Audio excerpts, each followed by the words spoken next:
तभी राज उस अलमारी में आग लगा देता है।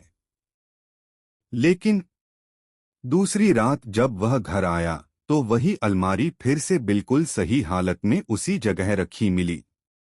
राज का खून जम गया। उसी वक्त वह औरत फिर दिखाई दी, वही छोटा बच्चा गोद में लिए हुए।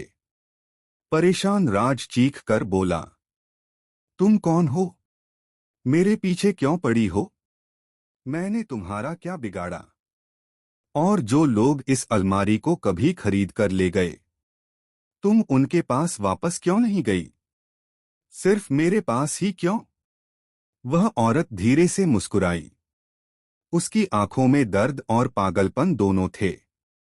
उसने धीरे से कहा, क्योंकि मेरी इस हालत का जिम्मेदार तुम हो। राज के पैरों के नीचे जमीन खिसक गई। मैं मैंने क्या किया? राज की आवाज कांप रही थी। औरत अपनी कहानी सुनाने लगी। 25 साल पहले मैं और तुम्हारे पिता एक दूसरे से बहुत प्यार करते थे। हम भागकर शादी कर चुके थे। तुम्हारे पिता हमेशा कहते थे कि उनकी ड्यूटी दूर लगती है, इसलिए वे कम आते हैं। मैं सालों तक उनका इंतजार करती रही। एक दिन मैंने उन्हें मार्केट में एक और औरत के साथ देखा। मैंने उनका पीछा किया और तब पता चला वे आर्मी में नहीं थे।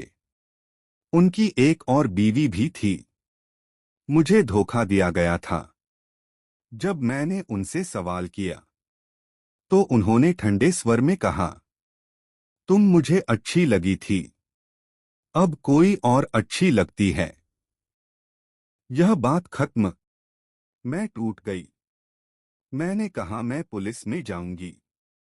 तब उन्होंने मुझे और मेरे बच्चे को इसी अलमारी में बंद कर दिया और इसी में हम दोनों मर गए।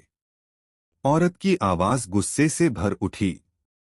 और आज जब तुम खुद मेरे सामने हो तो तुम्हारे पिता का बदला मैं तुमसे लूंगी।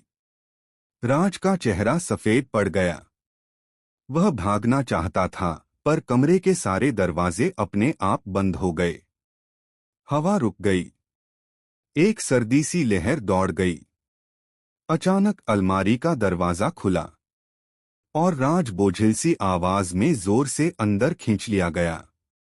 वही दहशत वाली अलमारी फिर बंद हो गई।